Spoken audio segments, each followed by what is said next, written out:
ഇവിടെ വണ്ടി ഓടിക്കുന്ന മിക്കവാറുള്ള ആൾക്ക് റോഡ് നിയമങ്ങൾ അറിയില്ല. എന്ത് നിയമമാണ് വണ്ടി ഓടിക്കുമ്പോൾ. പിന്നെ പല ആളുകളുടെ ഹെൽമെറ്റ് ഉണ്ടാവില്ല. പിന്നെ വേറൊരെന്ന് പറഞ്ഞാൽ കുട്ടികളെ വണ്ടി ഓടിക്കാൻ മാതാപിതാക്കൾ പിറകെ ഇരിക്കുന്നവർ പ്രോത്സാഹിപ്പിച്ച് അവരെ കൊണ്ട് വണ്ടി ഓടിപ്പിക്കുന്ന പല കാഴ്ചകളും നമ്മളിവിടെ കാണുന്നു. ഇപ്പൊ തന്നെ ഇന്നലെ ആരുടെ ഭാഗത്താണ് തെറ്റെന്ന് പറയാൻ പറ്റില്ല. പക്ഷെ 2 ജീവൻ ഇന്നലെ തന്നെ ആ സ്പോട്ടിൽ തീർന്നിരിക്കും. എന്തായാലും രണ്ട് കുടുംബത്തിനും വൻ നഷ്ടമാണ്. വാഹനങ്ങൾ അതിൻ്റെതായ നിയമങ്ങൾ പാലിച്ചുകൊണ്ട് ഓടിക്കണമെന്നും അതുപോലെ തന്നെ ഇതിന് ഉത്തരവാദിത്തപ്പെട്ട ആളുകൾ അതിന് വേണ്ട കാര്യങ്ങൾ ചെയ്യണമെന്നാണ് എനിക്ക് ഈ അപകടം. അതായത് ഒന്നല്ല, ഈ അടുത്ത കാലത്തായിട്ട് ഇഷ്ടംപോലെ അപകടങ്ങളുണ്ടായി. എല്ലാം മിക്കവാറുള്ള മരണത്തിൽ കലാശിക്കുന്ന അപകടങ്ങളാണ്. ഈ റോഡിൽ നിൽക്കാൻ തന്നെ പറ്റില്ല ആളുകൾക്ക്. ഇതുവഴി പോയ എന്തെങ്കിലുമൊക്കെ പ്രശ്നങ്ങളാണ്. പിള്ളേർ കൊച്ചുകുട്ടികളൊക്കെ ഇങ്ങനെ അലസമായിട്ടൊക്കെയാണ് വണ്ടി എടുത്ത് ഓടിച്ച് മനസ്സിലുണ്ടാകും. പക്ഷേ യഥാർത്ഥത്തിൽ വണ്ടി ഓടുന്നത് നമുക്കറിയാൻ പറ്റില്ല. ആക്സിഡന്റിൽ കാലുവെക്കുന്നത് കാരണം ഈ മരുന്നിന്റെ പ്രവർത്തനം കൊണ്ടായിരിക്കും. അതിപ്പോ ചാരായമാകാം, അതല്ലെങ്കിൽ മറ്റേ ലിക്കറാകാം, ചിലപ്പോൾ കഞ്ചാവായിരിക്കാം, അല്ലെങ്കിൽ മയക്കുമരുന്നായിരിക്കാം, ചിലപ്പോൾ മെഡിസിൻ ഉപയോഗിച്ചാലും ശരി. ചില മെഡിസിൻ ഉപയോഗിച്ചാലും ഇത്തരം അപകടങ്ങളുണ്ടാകും. കാരണം നമ്മുടെ തലച്ചോറിനെ നിയന്ത്രിക്കാൻ പറ്റില്ല. നമ്മൾ എന്ത് ചെയ്യുന്നതെന്ന് നമ്മൾ ഓടിക്കുന്ന വണ്ടിയുടെ കൺട്രോൾ നമ്മളതിൽ കിട്ടും. തിരുവനന്തപുരം പുതുക്കുറിശ്ശിയിൽ ഉണ്ടായ വാഹനാപകടത്തിൽ 2 ജീവനുകൾ നഷ്ടമായ സംഭവം ഇപ്പോൾ ആ വാഹനാപകടത്തിൽ ജീവൻ നഷ്ടമായ നവാസിന്റെ ഒരു പരിചയമുള്ള വ്യക്തി നമ്മളോട് അഡ്വക്കേറ്റ് ആണ്. അദ്ദേഹം നമ്മളോടൊപ്പം സംസാരിക്കുന്നുണ്ട്. ശരിക്കും ഈ റോഡ് അപകടങ്ങൾക്ക് വർദ്ധിക്കണം. ഇപ്പൊ നവാസിനെ സംഭവിച്ച ഒരു കുടുംബത്തിന്റെ അത്താണി നഷ്ടമായിരിക്കുകയാണോ അല്ലെ? നല്ല രീതിയിൽ വീട് പുലർത്താൻ വേണ്ടി അധ്വാനിക്കുന്ന ഒരു വ്യക്തിയാണ്. എനിക്ക് കുറച്ച് നാളായിട്ട് അറിയാം. പക്ഷേ ഞാൻ കൂടുതൽ സമയം ഇവിടെ ഇല്ല എങ്കിൽ പോലും വൈകുന്നേരങ്ങളും ഫ്രീ സമയത്തൊക്കെ വരുമ്പോൾ ഇവിടെയൊക്കെ വെച്ച് കണ്ടിട്ടുണ്ട്.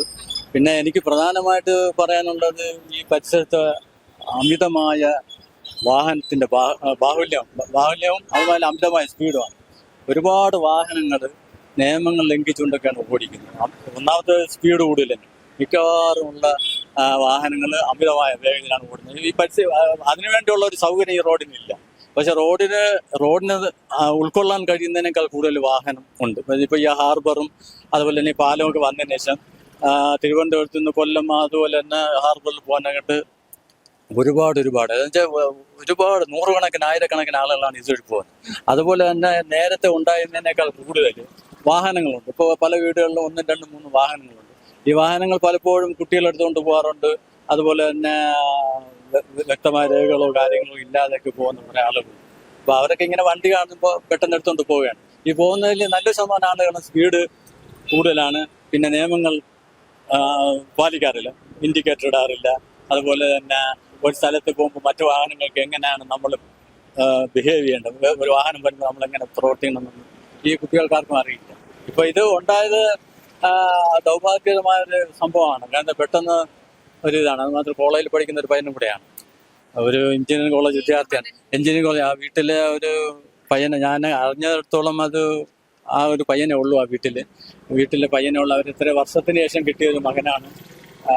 അച്ഛൻ ഒരു കേന്ദ്ര ഗവൺമെന്റ് ജീവനക്കാരനാണ്. പോലീസ് ഫോഴ്സിലുള്ള ആളെന്നാണ് എൻ്റെ കിട്ടിയ അറിവ്. പക്ഷെ എന്തായാലും ആ കുടുംബത്തിലാകെ ഉണ്ടായിരുന്നൊരു ആൺതരിയാണെന്നാണ് എൻ്റെ അറിവ്. നഷ്ടപ്പെട്ടു. അത് മാത്രമല്ല അതിനേക്കാൾ ഏറ്റവും വെച്ചാൽ ഈ കുടുംബത്തിന്റെ അത്താണിയായിരുന്നു ഇവിടെ ഇപ്പൊ ഈ നവാസ് എന്ന് പറയുന്നത്. പിന്നെ അവന്റെ മകളുടെ കണ്ട കല്യാണം കണ്ട വീട്ടിലൊരു ചടങ്ങ് നടക്കാനുള്ളൊരു സന്തോഷത്തിന്റെ നാളുകളിലായിരുന്നു എന്നും ഞാൻ മനസ്സിലാക്കി. എന്തായാലും എനിക്ക് പറയാനുള്ളത് ഈ പ്രദേശത്തുള്ളവർ, അതായത് വരുന്നവരാവട്ടെ ഈ പ്രദേശത്തുള്ളവരും വാഹനങ്ങൾ അതിൻ്റെതായ നിയമങ്ങൾ പാലിച്ചുകൊണ്ട് ഓടിക്കണമെന്നും അതുപോലെ തന്നെ ഇതിന് ഉത്തരവാദിത്തപ്പെട്ട ആളുകൾ അതിന് വേണ്ട കാര്യങ്ങൾ ചെയ്യണമെന്നാണ് എനിക്ക് ഈ അപകടം. അതായത് ഒന്നല്ല, ഈ അടുത്ത കാലത്തായിട്ട് ഇഷ്ടംപോലെ അപകടങ്ങളുണ്ടായി. എല്ലാം മിക്കവാറുള്ള മരണത്തിൽ കലാശിക്കുന്ന അപകടങ്ങളാണ്. ഈ റോഡിൽ നിൽക്കാൻ തന്നെ പറ്റില്ല ആളുകൾക്ക്. ഇതുവഴി പോയ എന്തെങ്കിലുമൊക്കെ പ്രശ്നങ്ങളാണ്. പിള്ളേർ കൊച്ചുകുട്ടികളൊക്കെ ഇങ്ങനെ അലസമായിട്ടൊക്കെയാണ് വണ്ടി എടുത്ത് ഓടിച്ചു പോയത്.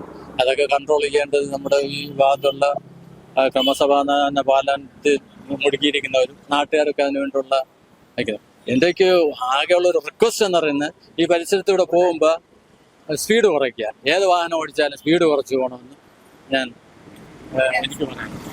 സാറിന്റെ ഒരു അഭിപ്രായത്തില് പൊതുവെ എന്തൊക്കെയാണ് അപകടങ്ങൾ വരുത്തി വെക്കുന്ന സംഭവങ്ങൾ? അമിത വേഗതയാണ് പ്രധാനമാണ് കാരണം അമിതമായ വേഗത. പിന്നെ രണ്ടാമത്തേന്ന് പറഞ്ഞാല് പലർക്കും റോഡ് നിയമങ്ങളൊന്നും അറിയില്ല. രണ്ടാമത്തെ ഇവിടെ വണ്ടി ഓടിക്കുന്ന മിക്കവാറുള്ള ആൾക്ക് റോഡ് നിയമങ്ങൾ അറിയില്ല. എന്ത് നിയമമാണ് വണ്ടി ഓടിക്കുമ്പോൾ. പിന്നെ പല ആളുകളുടെ ഹെൽമെറ്റ് ഉണ്ടാവില്ല. പിന്നെ വേറൊരെന്ന് പറഞ്ഞാല് കുട്ടികളെ വണ്ടി ഓടിക്കാൻ മാതാപിതാക്കൾ പിറകെ ഇരിക്കുന്നവർ പ്രോത്സാഹിപ്പിച്ച് അവരെ കൊണ്ട് വണ്ടി ഓടിപ്പിക്കുന്ന പല കാഴ്ചകളും നമ്മളിവിടെ കാണുന്നുണ്ട്. ഏറ്റവും വലിയ പ്രധാനപ്പെട്ട ഇപ്പൊ ഈ പള്ളിയുടെ ഈ ഭാഗത്തൊക്കെ എന്ന് പറഞ്ഞാൽ നല്ല തിരക്കാണ്. അവിടെ എത്തുമ്പോൾ ഒരു വളവുണ്ട്, അവിടെയൊക്കെ 100-ന് മുകളിൽ സ്പീഡിൽ പോകുന്ന ആളുകളുണ്ട്. പിന്നെ ചില വാഹനങ്ങൾ എന്ന് പറഞ്ഞാൽ നമ്മൾ ശ്രദ്ധിച്ചില്ലെങ്കിൽ പോലും നമ്മൾ കൺട്രോൾ ചെയ്താൽ പോലും നല്ല രീതിയിൽ വേഗതയിൽ ഓടുന്ന വണ്ടികളുണ്ട്. അമിതമായ വേഗത 5 ഗിയറൊക്കെ ഉള്ള വാഹനങ്ങൾ, 2 വീലറൊക്കെ ഉണ്ട്. അതൊക്കെ എടുത്തിട്ട് വരുമ്പോൾ നമ്മൾ ഉദ്ദേശിക്കുന്ന രീതിയിലുള്ള സ്പീഡ് നമ്മുടെ കൺട്രോൾഡ് സ്പീഡ് ആയിരിക്കില്ല. നമ്മൾ കൊടുക്കുന്നതിനേക്കാൾ അമിതമായ വേഗതയിൽ വണ്ടി ഓടിപ്പോവും. അപ്പൊ അങ്ങനെ വരുമ്പോൾ എന്താ പറയാ, ചിലപ്പോൾ ആരെങ്കിലും ഒരാൾ ചെയ്യുന്ന ഒരു അശ്രദ്ധയായിരിക്കും. ഒരു വ്യക്തിയുടെ അശ്രദ്ധ കൊണ്ട് നഷ്ടപ്പെടുന്ന പല ജീവനുകളാണ് ഇവിടെ. ഇപ്പൊ തന്നെ ഇന്നലെ ആരുടെ ഭാഗത്താണ് തെറ്റെന്ന് പറയാൻ പറ്റില്ല, പക്ഷെ 2 ജീവൻ ഇന്നലെ തന്നെ ആ സ്പോട്ടിൽ തീർന്നിരിക്കും. എന്തായാലും 2 പേർക്ക് 2 കുടുംബത്തിനും വൻ നഷ്ടമാണ്. അതിന് ഈ അവസരത്തിൽ പറയാം.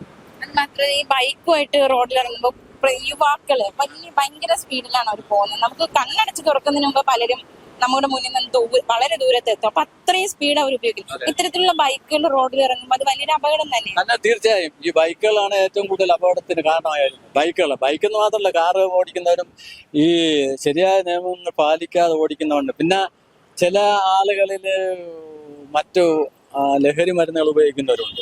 വാഹനം ഓടിക്കുമ്പോൾ ലഹരി മരുന്ന്, കഞ്ചാവ് ഉപയോഗിക്കുന്നവരുണ്ട്, മദ്യപിക്കുന്നവരുണ്ട്.